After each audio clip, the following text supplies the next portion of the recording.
This free step-by-step video comes to you directly from Haynes, creators of the world's best repair manuals. Fix your car or truck the right way with our accurate and reliable information at your side. You can complete more than 200 jobs on this vehicle when you purchase the complete online manual at Haynes.com. Fuel pump replacement.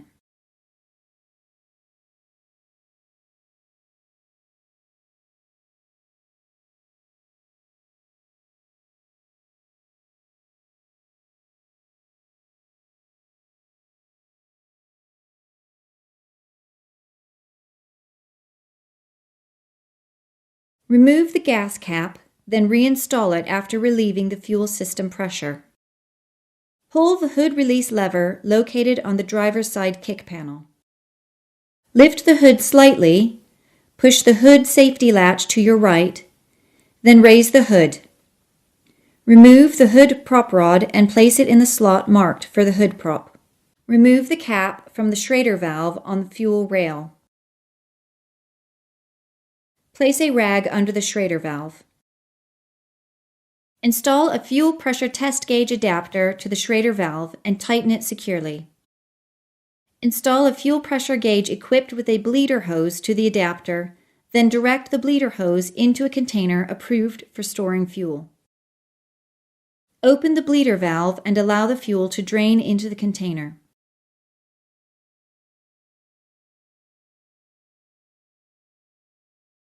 Remove the fuel pressure test gauge, adapter, and rag, then reinstall the cap to the Schrader valve and tighten it securely.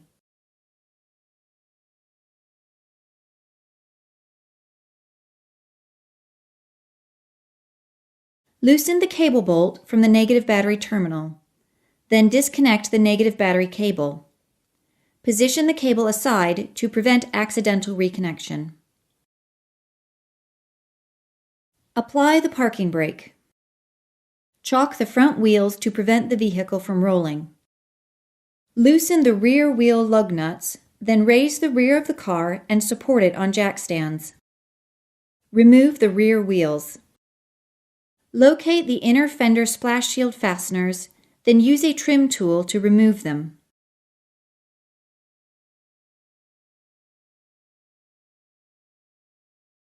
With the plastic fasteners removed, pull the splash shield out of the wheel well opening.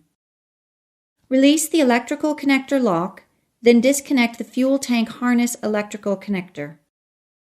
If there's still a lot of fuel in the tank, insert a small hose into the fill pipe flap and use siphoning pump to remove the remaining fuel from the tank now. Disconnect the electrical connector from the fuel pressure sensor. Then place a drain pan under the fuel lines and disconnect the fuel supply line and vent pipe. Using a pair of pliers, push the locking clip out of the connector, then separate the vent line connector from the tube. Once the connector is off, make sure to push the locking clip back into the connector. Remove the fuel tank filler hose, vent pipe connection, and the fuel tank filler vent pipe. Disconnect the harness retainer and move the harness out of the way. Disconnect the fuel tank ground strap if applicable.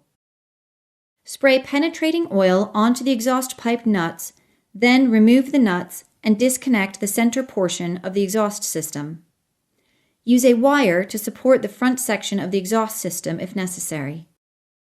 Support the fuel tank with a transmission jack if available, or with a floor jack. If you're going to use a floor jack, put a sturdy piece of plywood between the jack head and the fuel tank to protect the tank. It's also a good idea to have an assistant to help with tank removal. With the tank supported, remove the fuel tank strap bolts and lower the straps toward the rear.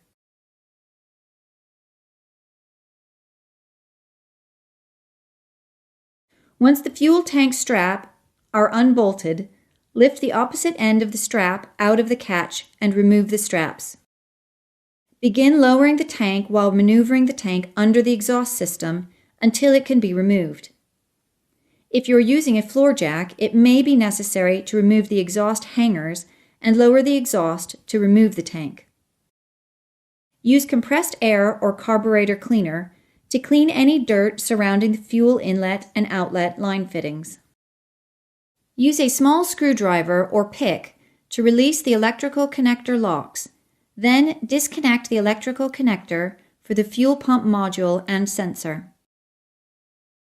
Squeeze the Quick Connect connector and pull the fuel line connectors off of the fuel pump module. Using a pair of pliers, push the locking clip out of the return line connector, then separate the connector from the fuel pump module. Using a pair of large water pump pliers, unscrew the fuel pump fuel level sending unit module lock ring by turning it counterclockwise. Note the orientation of the fuel pump in relation to the fuel tank to ensure that the fuel pump is correctly realigned when you install it again. Remove the fuel pump fuel level sensor module, taking care not to damage the fuel level sensor float arm and float. You will have to angle it somewhat so the level sensor clears the tank opening. Allow any excess fuel to drain back into the tank. Disengage the fuel lever sensor connector at the top of the module. Depress the locking tab and slide the fuel lever sensor unit from the slots on the module. Slide the fuel level sensor unit into place until you hear a click. Pull on it to verify that it is locked into place. Then reconnect the electrical connector to the top of the module. Remove and inspect the condition of the fuel pump module O-ring. If it's damaged or cracked, replace it with a new one. Clean the opening area of the fuel tank with a rag. Install the fuel pump module O-ring into the groove. Align with its hole in the tank and carefully insert the fuel pump fuel level sending unit module into the tank.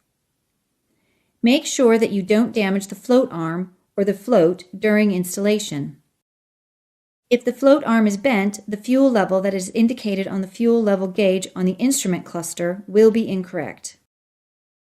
Install the module lock ring, making sure the locking tabs of tank are aligned with the ring slots. Push the locking ring under the tabs, then use a pair of large water pump pliers to rotate the lock ring until it contacts the stops on the tank. Install new locking clips to the fuel line quick connector. If damaged, then reconnect the lines and electrical connectors to the fuel pump module.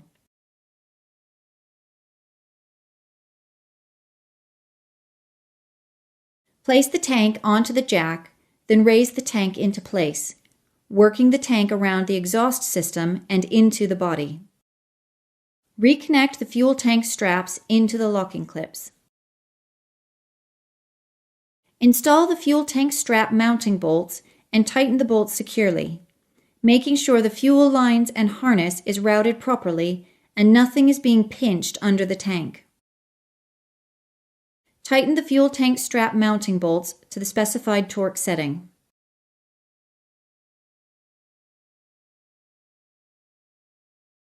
Install a new gasket to the exhaust pipe, connect the exhaust pipes, then install the nuts and tighten them securely. Connect the fuel supply line and vent pipe, making sure the locking clips are seated properly into the connector, then connect the electrical connector to the fuel pressure sensor. Install the fuel tank filler hose and tighten the clamp securely, then reconnect the vent pipe connector to the tube. Reconnect the fuel tank harness electrical connector, then press the connector lock into place and secure the connector to the body. Install the inner fender splash shield into place in the wheel opening. Install the inner fender splash shield fasteners, making sure the splash shield is secured into place. Install the rear wheels and lug nuts.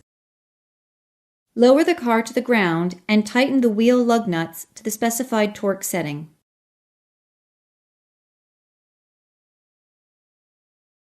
Unblock the wheels. Release the parking brake.